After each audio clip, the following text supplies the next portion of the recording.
नमस्कार दोस्तों, मेरा नाम वीरेंद्र चोलकर है और जैसा कि आप जानते हैं, इस चैनल के माध्यम से हम लगातार कोशिश करते हैं कि आप तक सकारात्मक चीज़ों को पहुंचा सकें।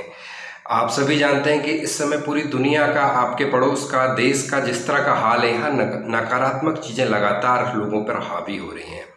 तो उसमें ये हमारा एक छोटा सा प्रयास है जिसके जिसके ज़रिए हम आप लोगों तक सकारात्मक चीज़ों को पहुँचाने की कोशिश करते हैं।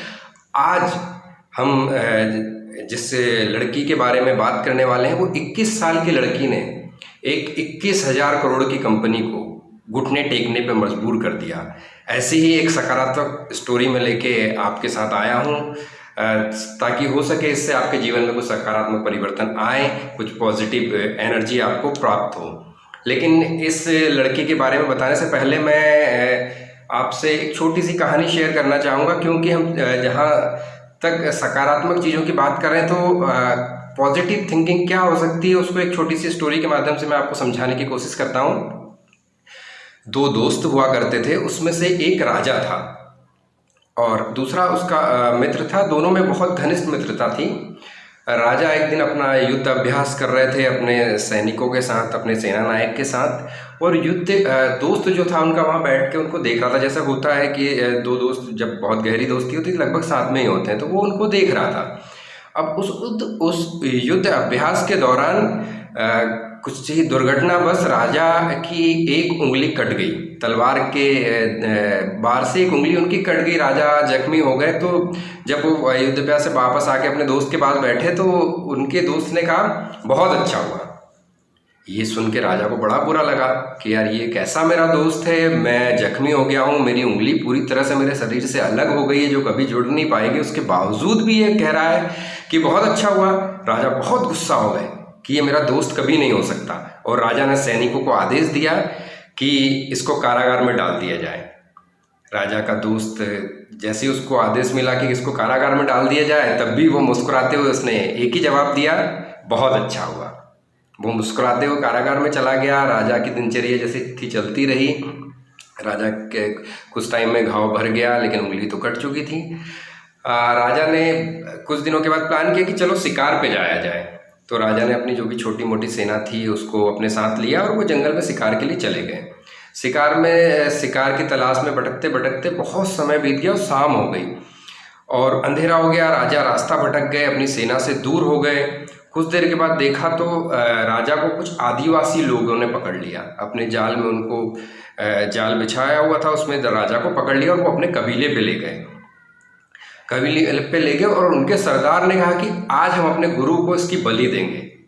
राजा को बढ़िया नहलाया धुलाया गया, पूरी तरह से तैयार किया गया, जैसे बकरे को काटने से पहले तैयार किया जाता है, इस तरह से राजा को पूरी तरह से तैयार किया गया, नहलाया धुलाया गया, सब कुछ किया गया। उसके बाद जैसे ही उनके जो कुल गुरु थे आदिवासियों के, उनके सामने उनको तैयार करके खड़ा किया गया, और जब कबीले के सरदार आए, उन्होंने राजा को देखा कि आज आपकी बलि दी जाएगी, आप ईश्वर से प्रार्थना कर लीजिए, आप अपने दोनों हाथ जोड़िए, उसका शुक्रिया कीजिए कि वो अपने चरणों में आपको जगह दे रहा है। तो राजा ने जैसे ही अपने डर से कांप तो रहे थे, लेकिन जैसे ही अपने हाथ जोड़े और कबीले के सरदार ने देखा कि उनकी एक उंगली कटी हुई है।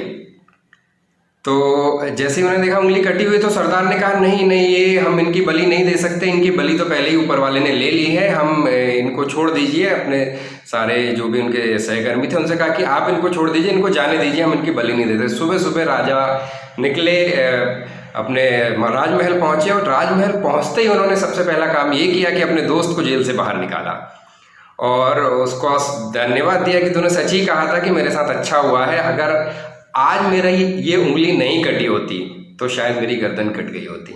लेकिन मेरे को अभी भी एक बात समझ में नहीं आई। ठीक है, मैं तो अपनी उंगली कटने की वजह से बच गया, तेरी बात मुझे समझ में आई कि अच्छा हुआ, लेकिन तू इतने टाइम, इतने महीनों से जेल में है, फिर भी तू जाते हुए मुस्कुराते हुए यही कह रहा था कि अच्छा हुआ। तो मुझे समझ में नहीं आई ये बात कि ये कैसे अच्छा हुआ, तुम इतना टाइम तुमने अपनी ज़िंदगी का जेल के अंदर बिता दिया। तो उसने कहा, महाराज हूँ तो आपका दोस्त, आपको भटकने भी नहीं देता और आपका साथ भी नहीं छोड़ता। आप तो उंगली कटने की वजह से बच गए थे, कबीले का सरदार मेरी गर्दन काट देता। तो दोस्तों, आपके जीवन में जब भी जो कुछ भी होता है, कहीं ना कहीं आप उसको पॉजिटिव लीजिए। उसको सकारात्मक तरीके से लीजिए। ऊपर वाला आपके साथ कुछ ना कुछ अच्छा करना चाहता है। जब भी आपके जीवन में आपको कभी ठोकर लगती तो आप ध्यान रखिएगा कि आपके जीवन में कुछ अच्छा होने वाला है। और जैसे कि मैंने आपको बताया कि आज मैं एक ऐसे सब्जेक्ट पे आपसे बात करने वाला हूँ। एक 21 साल की लड़की, ये कौन है और वो कौन सी कंपनी है जिसको इसने अपने घुटनों पे ला दिया?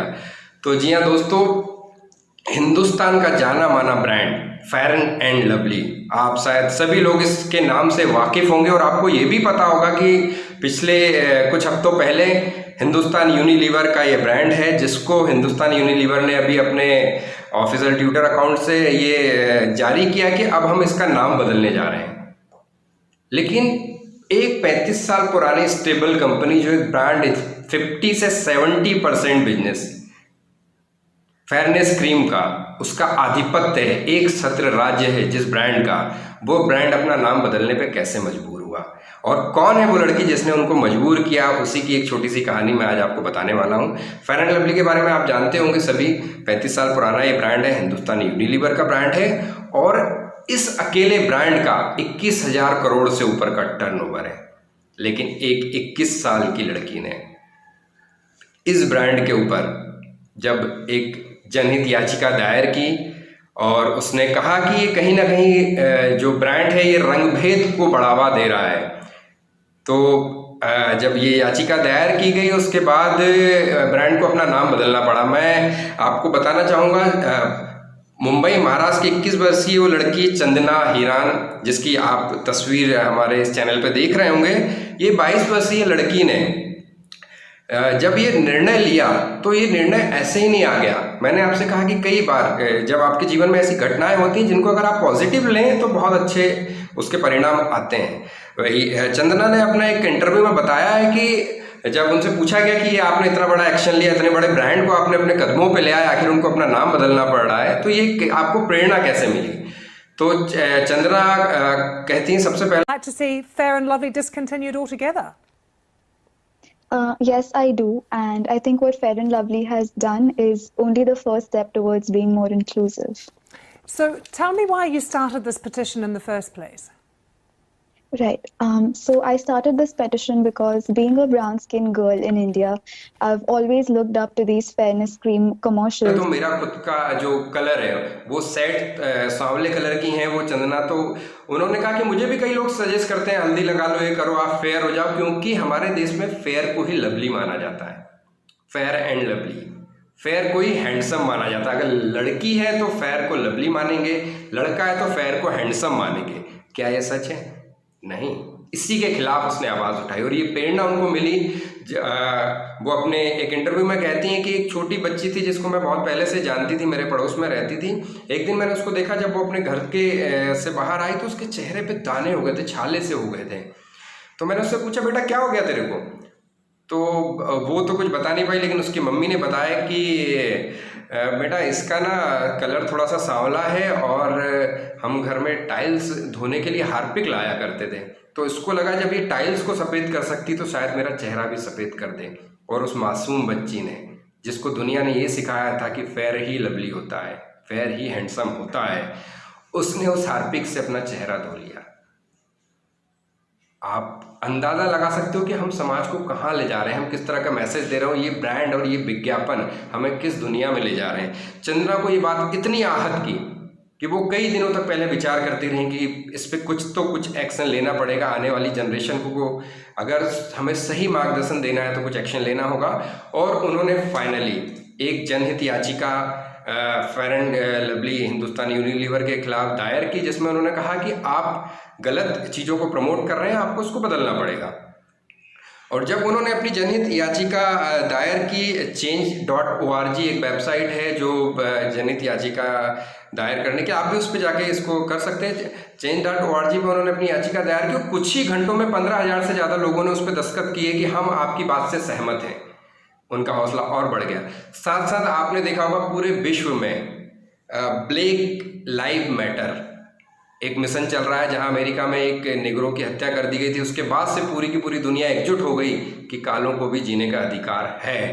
उसके खिलाफ कहीं ना कहीं उस मुहिम ने भी अपनी चंदना का बहुत साथ दिया और फाइनली एक इतनी बड़ी कंपनी जो चाहती तो किसी भी तरह से इस मैटर को रफा दफा कर सकती थी, लेकिन एक पॉजिटिव थिंकिंग, एक सकारात्मक सोच चंदना की थी कि मुझे इस सिस्टम को बदलना है। उन्होंने ठान लिया था मुझे सिस्टम को बदलना है और फाइनली उस कंपनी ने अपने नाम को बदलने की घोषणा कर दी। तो मेरा भी आप लोगों से एक ही सवाल है, क्या फेयर ही लवली होता है? क्या फेयर ही हैंडसम होता है? अगर ऐसा नहीं है तो सभी को समानता का अधिकार दीजिए। और हाँ, हम इस चैनल के माध्यम से लगातार आपको सकारात्मक चीज़ें, सकारात्मक स्टोरीज लाते रहेंगे, क्योंकि उसकी इस समाज को, इस दुनिया को, इस देश को बहुत आवश्यकता है। तो अगर मेरा ये वीडियो, मेरी ये स्टोरी आपको पसंद आती है तो प्लीज़ लाइक कीजिएगा, हमारे इस चैनल को सब्सक्राइब कीजिएगा। Thank you so much.